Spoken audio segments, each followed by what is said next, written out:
Hello again, everybody. I'm Roger Hoover. Glad to welcome you back to the Crimson Tide Sports Network, and welcome to this Thursday edition of Crimson Drive, driven by Tuscaloosa Toyota. Make sure you check them out at TuscaloosaToyota.com. And we are excited that it's the final home football game of the season. Still so much to play for the Crimson Tide. So let's take a look at our headlines as we get into the show. And our headlines are always proudly presented by RJ Young, as they have furnished us with this smart board to go through all the headlines for today. And of course, RJ Young is the official technology solutions provider of Crimson Drive. We'll start with what's ahead on the show for today. We'll have Coach's Checklist here from the head coach of the Crimson Tide, Nick Saban, coming up first things first as he met with the media yesterday. Eli Gold tonight will meet with Coach Saban for Hey Coach and the Nick Saban Show. We'll get a full preview of that show coming up with Eli, and then we'll have our Writers Roast segment check in for the second time this season with Nick Kelly of the Tuscaloosa News, breaking down not only all the football news for the Crimson Tide, but also he's been covering Alabama basketball, so we'll have some basketball talk with Nick as well. And then we will have our opponent interview, the other booth, with Chuck Barrett, the radio broadcaster of the Arkansas Razorbacks, as Alabama has won 14 straight against Arkansas. But we know this is a really talented Razorback team coming to Tuscaloosa this Saturday. And it will be at 2:30 start time for the Crimson Tide and the Razorbacks. That means our radio coverage will begin at 11:30 a.m. across the network, including just outside of Bryant-Denny Stadium, outside the Crimson Village. We'll have our pregame radio show set up there, so we'll have more details on that coming up. Alabama, of course, as I mentioned, 14 straight wins against Arkansas, another one of those great streaks, kind of like the Tennessee streak. Alabama has never lost to the Razorbacks during the Nick Saban era, starting back in 2007. We got some great news as well for Evan Neal, a semifinalist for the Outland Trophy, and Will Anderson Jr. is a finalist for the Nagurski Trophy. Another trophy we're going to have to wait a few more weeks on, but he's certainly having a great season for the Alabama Crimson Tide. Men's basketball team, women's basketball team off to a really good start on campus, as the men's team had a win 73-68, a little more low scoring than posting over 100 points this last Friday against South Dakota State, but still found a way to grind it out and get a win. There's a lot to be said for that, as Alabama's 3-0 on the season, and we saw on Wednesday night, last night, it was a win for the Crimson Tide women's team. Only had a 3-point lead against Southern Miss at halftime, then ended up having a huge second half, winning 86-54, a great bounce-back win for Christy Curry's team after the loss to Tulane. Now this weekend, still busy with Crimson Tide basketball, starting tomorrow night with the men's team hosting the Oakland Golden Grizzlies, 7 o'clock. Our radio coverage will begin at 6 p.m. That game will also be live on the SEC Network Plus on the ESPN app. And then on Sunday, the women's team going on the road, facing the Duke Blue Devils. It will not be in Durham, North Carolina. The game will be played in Fort Worth, Texas, as part of the Maggie Dixon Classic, hosted by TCU. So we'll be at the home arena for the Horned Frogs. Looking forward to that trip, and our radio coverage will begin at 12:55 Central coming up on Sunday. Few other headlines with Crimson Tide athletics. Of course, we're still buzzing about the Alabama soccer team. On our Tuesday edition of Crimson Drive, driven by Tuscaloosa Toyota, we had a visit with the head soccer coach for the Crimson Tide, Wes Hart, and now they're playing BYU today in the second round of the tournament, 3 p.m. from Charlottesville, Virginia. BYU is the 4th seed. If Alabama can get past them, likely would play the number 1 seed in that region, the Virginia Cavaliers. So we're certainly rooting on the Crimson Tide against BYU later today. Volleyball team, the next 2 days, they will be in Knoxville, Tennessee, taking on the Tennessee Volunteers, a top 20 team. So matches on Thursday and Friday. Speaking of Knoxville, the swimming and diving team will also be in Knoxville at the Tennessee Invitational. And then cross country, we talk about it all the time on this show. The honors keep rolling in for Hewlett Kipsang on the men's side, Mercy Shalengot on the women's side, and now 6 on the NCAA All-Region team, including those 2 I just mentioned, as they put together tremendous years for the Crimson Tide. Well, Alabama football, again, turning its focus completely to Saturday on the Arkansas Razorbacks. One more win in these next 2 weeks, and the Crimson Tide will clinch the SEC West and head back to Atlanta to play for an SEC championship. But right now, Nick Saban wants to get the focus of his football team, and here's what he had to say after Wednesday's practice as he met with the media. This is Coach's Checklist. Well, I think we're playing a really good team that has a trademark of playing with great intangibles, great toughness, give great effort, hit you in the mouth every chance they get. I think we need to have the right mindset in playing in a game like this. I think we need to have the right mindset in preparation and practice, how we practice, how physical we need to be in terms of how we need to play in a game like this. So, and that's everybody's choice. If you don't have that choice, you need to change the way you think, because that's the kind of game this is going to be. So, You know, we're excited about playing at home, but we're also being excited about, you know, how we prepare, how we play, how we practice, the things we need to do to get ready to play a tough team and a good opponent in the SEC. So, you know, that's kind of where we're at. Yeah, well, I think their front is really, really good. They're active, they're physical, they're hard to block. They do a good job of rushing. They do a great job of executing the defense. He's physical, hard to block. You know, they play, you know, a 3-down scheme a lot. So it's challenging for those guys to be able to put enough pressure on the passer as well as stop the run, and they do a really good job, and he's a big key to it. Yesterday was okay. Today we got a lot of guys that had the poor me's, whatever that means. So, you know, get into your feelings and you don't do things the way you need to do them to have success. And when you get that way, you don't create good habits, and that's not a good thing. It's not something that we can accept, and it's something we got to do a better job of.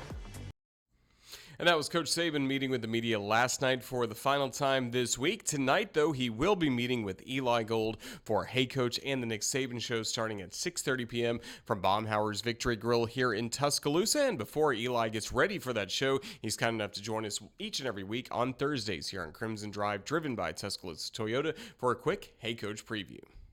Eli, it's not the final Hey Coach or the Nick Saban Show of the year, but there's always so much juice around the show, especially when it is a home weekend. It really is. It's a little bit special. Lots of fans in town. There's always a network TV crew in town. As a matter of fact, Brad Nessler is going to be our media guest this evening from CBS Sports. He's in town, of course, with Gary Danielson and Jamie Erdahl to do the telecast. So, yeah, it's always a little more, it's always sold out. Not that there's a price to get in, but it's always a full house whenever the Tide and even when the Tide's not at home, we always have a full house at Baumhauer's. But it always does, you're right, it ramps up just a little bit on home game weekends. And of course, this is the senior weekend as well. We'll pay homage to a few Crimson Tide seniors. You mentioned Brad Nessler will be the media guest. How long have you known Brad? I mean, he's been a great figure in network television for a long time.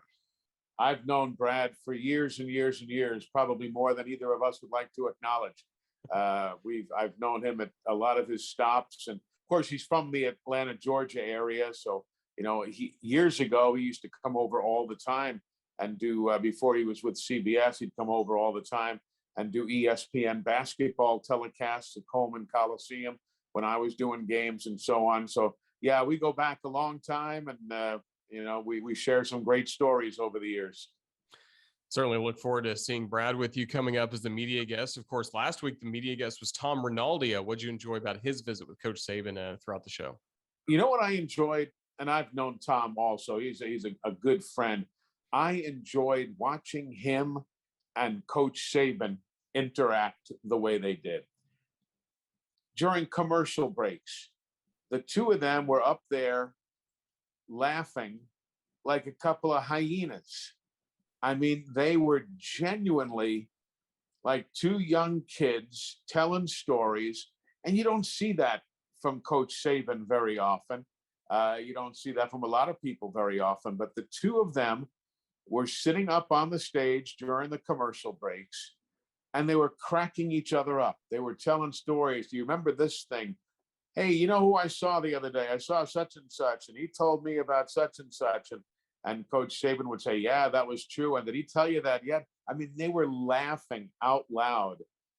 And that, it just made my heart feel good. I don't know why. I had nothing to do with it. I was just sitting there like a fly on the wall. But they genuinely, Coach Saban genuinely respects and loves the work that Tom Rinaldi does. That was very, very clear. But they have a special relationship that has been cultivated over the years. And, you know, we don't see Tom much anymore. Now that he's with ESPN, not with ESPN, now that he's with Fox, we don't see him much any longer. You know, his work is basically in the Midwest and on the West Coast and so on. So it was a great opportunity for all of us to reunite, but he and Coach Saban really had a very, very nice time together. And that was great to see. Certainly was. And also right after that, a great win for Alabama against New Mexico State. And now, Eli, we're back to the SEC this week. The Arkansas Razorbacks come to town with a much improved roster. Sam Pittman's done quite a job there. Yeah, the pitmaster has done well. He really has. And, I like, he's a nice guy. He's a good man. I love his style. But, they also have things that are difficult for Alabama. They've got a couple of really good tight ends, which is something that the Tide has, oftentimes had trouble dealing with. They've got good receivers, good wide receivers, good running backs. Now, with all of that said, Bama's the better ball club. But, I want to see how things go behind Brian Robinson and behind Trey Sanders. We all know the scenario. We're using wide receivers and linebackers at tailback if we get that deep into the depth chart. So there are a lot of questions to be answered this weekend, and Lord willing, no more injuries as we look ahead in a week's time to the Iron Bowl. But Arkansas has really come on there. They're quietly moving to near the head of the table in the SEC West, and I think the credit is due to Coach Pittman. He's really done an outstanding job. I like his style. Big game coming up against the Razorbacks on Saturday, as we'll have the broadcast starting at 11:30 a.m. And for you, before we let you go, we know you've done some basketball for both the men's team, the women's team as well. Just what are some of your early impressions of Crimson Tide basketball this season? Well, the impressions, both teams are good. The lady, and I thought the game on Tuesday night that I did on television was a surprise against South Alabama. I credit the Jaguars because they gave the Tide everything they wanted, but I think, and then some, but I think in years past, that might have been a game that Alabama would have lost. And now they're winning those ball games. They can still turn it up an extra notch.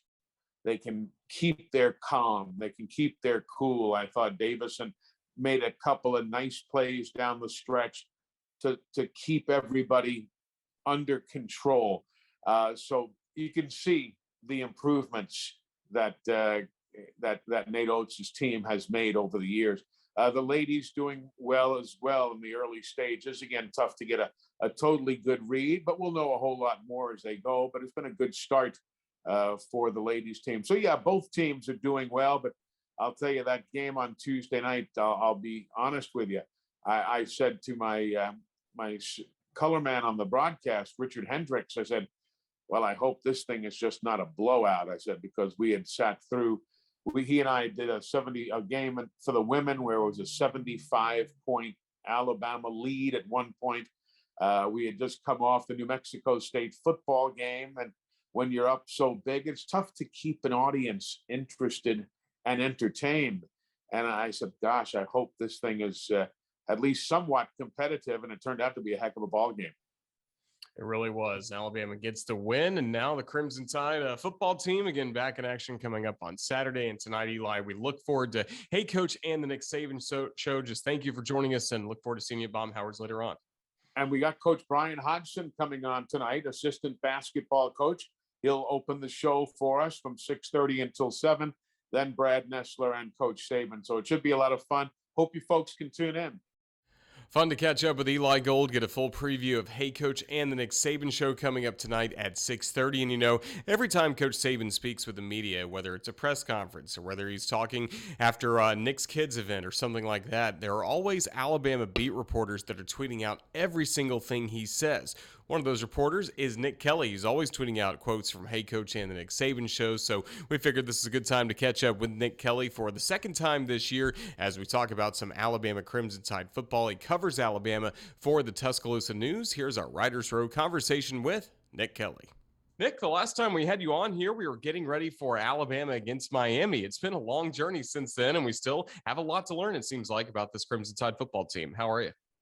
I'm doing well. No kidding. It feels like it's been a really long time since that Miami game. Very different times for Miami specifically. Their ads, changing there, and questions as to what is for their program is next. So, anyways, feels like a long time ago that Alabama was playing that Miami team that some people thought would be pretty good this year.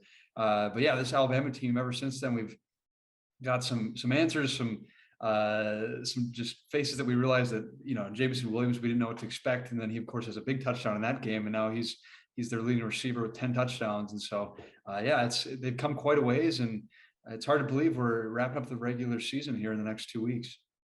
Yeah, games against Arkansas, Auburn still left to go for this football team. And I think one of the big questions has been when can Alabama play a consistent 60 minutes of football? A lot of people point to the Mississippi State game. There have been a lot of great moments in some other games, but do you still feel like we're on that search for consistency with this group with really important games ahead? Well, it seems like Nick Saban is to an extent, which is probably the most important person to be searching for that. I think it's one of those things where it's tough to play a full 60 minutes of football. It's not easy to do. The standard here in Tuscaloosa is very high for this team. And for this team to reach that 60 minutes is not easy to do, for even with as much talent as they have. But yeah, it makes things a lot easier when you can play a complete game and you don't have to worry about, slipping up at certain points or just giving up points that you shouldn't have or making mistakes you shouldn't be. And so it's maybe less so about, okay, we need 60 minutes. More so, they just need to make sure that they can play a complete game where there's minimal mistakes. And so because when you're playing teams like at Georgia, as it seems like it might be down the pipe, they win more and more games, they're in that SEC championship game, you can't afford a bunch of mistakes. And so I think it's, okay, yeah, 60 minutes would be great if they can get that, but I think it's more so about, hey, can we minimize mistakes? Because they're going to make plays. Alabama's going to make plays, whether it's on the offense or defensive sides. There's going to be plays made. There's too much talent not to be making plays. And so if you can minimize those mistakes, it's going to go a long way. As we get ready for Alabama against Arkansas, just what is the status right now of Alabama's offensive line? Could we see Darian Delcourt come back on Saturday? And how does that change things based off the good performances we've seen from other spots along the line? Sure. Well, it's interesting because, right now, Delcourt and left guard Javion Cohen have both been practicing this week, which is a good sign because it was unsure about, okay, you got an ankle sprain for Delcourt and you've got a wrist injury for Cohen. But as to what happens, I don't know if that means they're for sure ready. Practicing obviously is a good sign if they are practicing, but again, you don't want to hustle them back if it's too soon because this team it's not just about this next game. It's got to be about making sure they're healthy for the stretch run, whatever that looks like. But yeah, if Delcourt's back, you put him back at center, gives you some options. Nick Saban said yesterday, they basically have these 6 starters now they see as guys because of Damian George, him being a guy who has represented pretty well at right tackle with these opportunities he's gotten the past few weeks. And so, I think that you have some good options there. But the biggest thing, and it was the biggest thing before guys got hurt, it remains the biggest thing. They need time to gel. They need time for consistency and just to build that chemistry. Because for a group that was new to start the year, because even Evan Neal, who's coming back, he moved spots. So he moved from the right side to the left. You just need more of that time to build that congruency that you need as an O-line, because some of that when you're just picking up blitzes, you're trading off guys, you just kind of know what the guy next to you is going to be doing or what he's thinking. And the more time you have together is going to build that. And so really this group just needs time to work together and whatever it is. And that's why, a lot of people will ask questions, why didn't they try some different things when things weren't working well with, say, at right tackle? But they just need time to build that time together so that they can kind of have that better understanding of where they're going to be at. And just because when there's, the stuff's flying, you've got different guys going different spots, just with LSU being very creative with their blitzes. I mean, that's tough. That's tough to know where guys are coming from. It's going 100 miles an hour, of course. It's easy for us to stay up in the press box as we're watching that. But when you're in that, I just can't imagine the speed at trying to diagnose what's happening, pick up people. And that's not something where you can say, hey, we're going to hit pause on this. You take that guy, I take this guy. It's purely reactionary. And so really, you just need that time for them working together so they can further build that.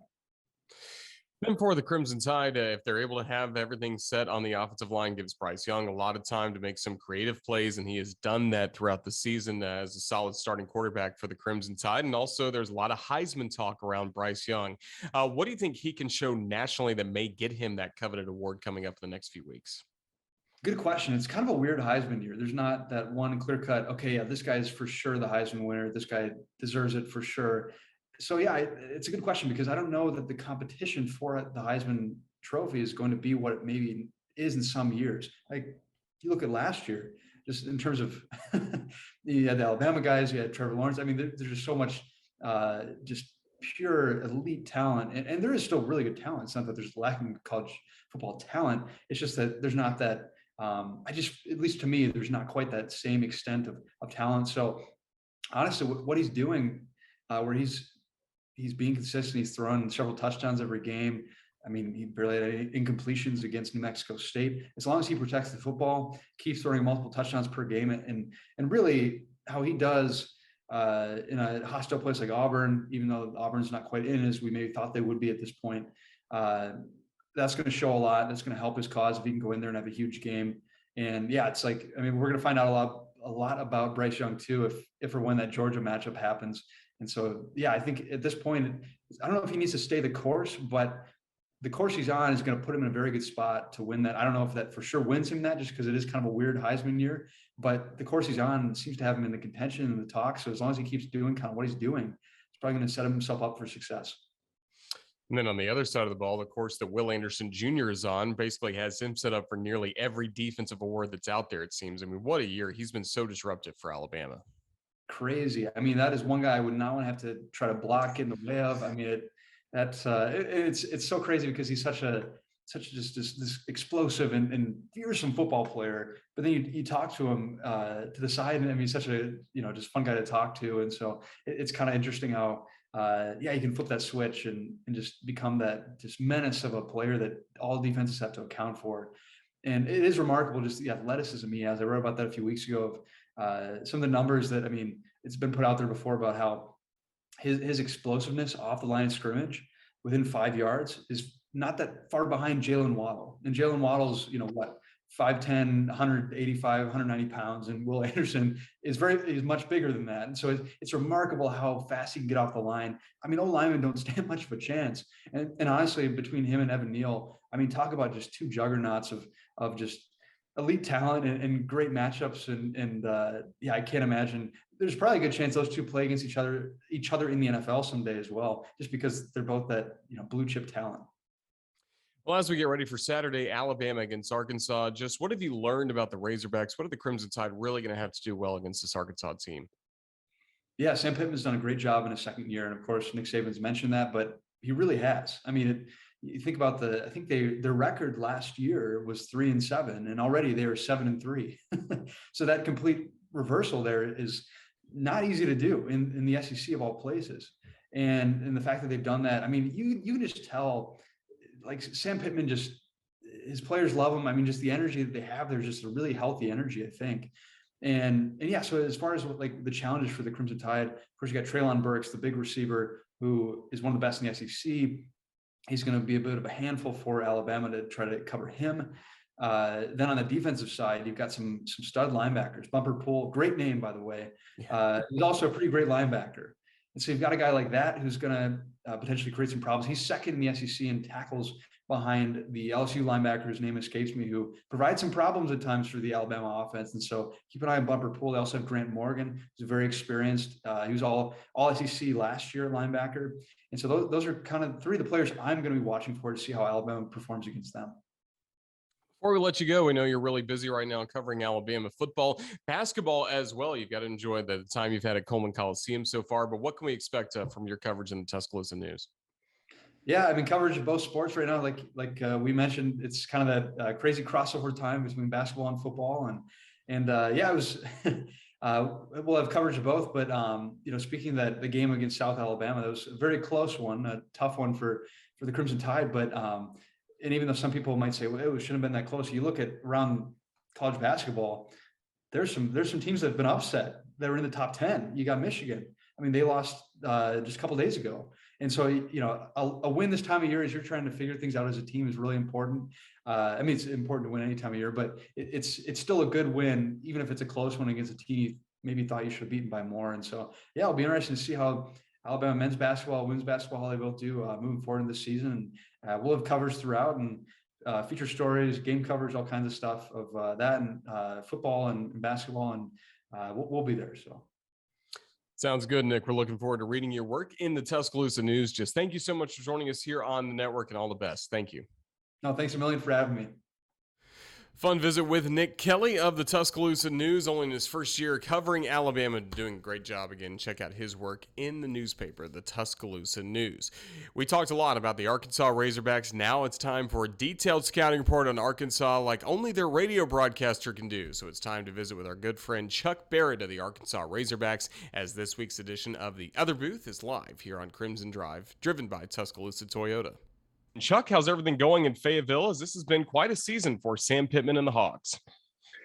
Well, Roger, it's good to be with you. It has been a good season so far, and coming off a couple of good wins. And so, it's a big week this week, 2 more games, and we're going to a bowl game for the first time in a while. That may not be a big deal everywhere, but it's a big deal around here because it's been 5 years. So we're looking forward to that, but got a little business to tend to this week. Well, I remember when we talked last year previewing this football game, we talked about the job Sam Pittman was able to do with all the different COVID restrictions, not having a typical offseason like you'd want to have for a first-year head coach. How do you think this program attacked things in the summer and got ready for such a good start this year? Well, I think it really began even before that. I think you go back really to the early days of when he arrived and just the commitment to becoming a physical football team again, making a commitment to get bigger and stronger, particularly. And I think that started when he got here, and I think it continued on through the summer. COVID hit at a bad time around here because he couldn't go through his first spring practice, and so that certainly hurt things. But I think a lot of it has just been instilling his belief. His program, so to speak. That word culture gets tossed around so much, it's lost its meaning, I think, to an extent. But when you're involved in it, you feel it, and it's certainly different than it was before, that's for sure. Did Razorback fans enjoy the home win against Texas, or finally getting that Texas A&M monkey off their back in Dallas a little more? Well, I think they enjoyed both. Texas is one of those games for us that brings back every bit of nostalgia that college football fans love. It's a generational deal, and our fans are happy they're coming into the league. Happy they're coming into the league when they're apparently down, which is good, at least for us. But that was a big win, and I think when you look at the history of our rivalry with Texas over the years, beating them always signified a good season back when we were in the Southwest Conference, because it was generally Texas and a lot of times Arkansas, sometimes another team, but beating them always signified a good season. I think that gave us a lot of confidence. We were lucky in that we caught A&M in Calzada's early time as the starter, and they just they weren't real good offensively, but Arkansas's defense was fresher then. The attrition of the season hadn't really taken hold. And, to be able to go out and win those 2 games was a really big deal. You mentioned Arkansas was a little fresher back then. As we get ready for the Tide and the Razorbacks this Saturday, how healthy is this football team coming to Tuscaloosa? Well, I think as healthy as you could want to be in November. That's when you look at the way the schedule fell, I think we knew we had a chance to have a pretty good September. I think we also knew when you factor in playing A&M, Georgia, Ole Miss in succession, kind of laid an egg against Auburn at home, but then began to get well. They were really beat up when they played Auburn. They played an in-state team the following week and got to rest every starter in the second half. Then they had an open week. And I think psychologically, they were able to frame this as, had a great September, got through October. Now we've had an open week. We're healthy, got a chance to go on a little run. And so 3 straight wins has given them some momentum. It would be nice if they'd already played Alabama. We were talking about a 3-game winning streak without having to play them, but that's kind of how it falls this year. For this Arkansas offense, when it's playing at its best, what is KJ Jefferson doing well? Well, he's running and throwing. And I think that when he's playing well, he's a guy that changes the way the defense lines up. He changes the way you play in the secondary. because he's a guy that when he gets to the second level running the ball, I mean, this is a 245-pound man, and I mean, he can lower his shoulder and run over you. He might have tried to do that a little bit too much early in the year, and that's why he was so beat up in October. But when he's a competitor, and I think that he can make plays with his legs. He's got really nice touch on the deep ball. He's still getting better with the intermediate throws. He's just a redshirt sophomore, but he's been the leader of this team. He gets the ball to Traylon Burks in the passing game, and our offensive line's been pretty good. Defensively for the Razorbacks, where do they match up best against Alabama? Trying to stop the run or stop the pass? Well, I'm not sure there is really a good matchup against a team that averages about 45 points per ball game, and so that's kind of been the problem. When Arkansas plays well, they rally to the ball. Their defensive linemen take on the double team, and their linebackers roam. Alabama's pretty good at both, and I think that's what makes them so hard to defend. But the first order of business is always stopping the run. I mean, you're not going to be able to do anything if you don't stop the run. You're not going to stop the pass. You're not going to stop anything. So I think that's the first order of business, and it's going to be a tall order. But I will say I think Arkansas is better equipped defensively now, certainly than they have been the last 4 or 5 years. There have been times this year when this has been a really good defense, and the thing that they've avoided is giving up the big play. They've given up some intermediate yards as a result of that, but they have, for the most part, avoided the big play. You don't see a lot of the chunk plays being allowed by this defense. And the defense is led by defensive coordinator Barry Odom, Kendall Riles on the offensive side of the ball. Have those guys become almost as popular as Coach Pittman with the great work they've done this season? Well, I don't know. Coach Pittman's pretty popular right now, and I say that with all due respect to Barry and Kendall. Coordinators know this better than anybody. You're as popular as your last game. And if the head coach is really popular and something goes wrong, they're going to blame you. The head coach is not really popular, they're going to blame the head coach, and then they're going to blame you. But no, I think these guys have they've been successful. I mean, that's the bottom line, and I think that's what any fan base wants to see. In September, when the defense was shutting everybody down, Barry Odom was pretty popular. The offense put 30 points or more on the board 6 times, and so that'll keep an offensive coordinator in pretty good graces. So both these guys have certainly had their moments, and they're really good coordinators. And I think the staff that Coach Pittman was able to put together kind of speaks to the respect that he had in football circles. He may not have been a real known commodity among fans, but he was a known commodity among SEC football coaches and coaches around the country. And so he was able to put together a good staff of 2 good coordinators. Chuck, before we let you go, I did want to talk a little bit about basketball because we saw some great battles between the Razorbacks and the Crimson Tide last season, and we know Eric Musselman once again has a really good team for this year. Arkansas and Alabama people know this. We've played some great basketball games, not just recently, but you go back to, our first year in the SEC. I'll never forget it. There were NBA players all over the floor. And it's kind of like that again right now. And Alabama's good. We're good. And so I look forward to that. And Arkansas is kind of like a lot of programs now in basketball. You sort of reassemble every year. The transfer portal is really more active than the free agent market is in the pros. And so you've got a new roster, particularly in basketball, or at least new pieces to the puzzle every year. And we do. And I'm still not quite in full basketball mode yet. I'm not going to lie to you. But it'll be, once that calendar flips and conference play begins, I think everybody's going to be dialed in. It's going to be a great year. Really looking forward to that. We're also looking forward to Saturday football, Alabama against Arkansas at Bryant-Denny Stadium. Chuck, just thank you for joining us here on the Crimson Tide Sports Network to give us some insights on the Razorbacks, and hope you have a safe trip. Thank you again.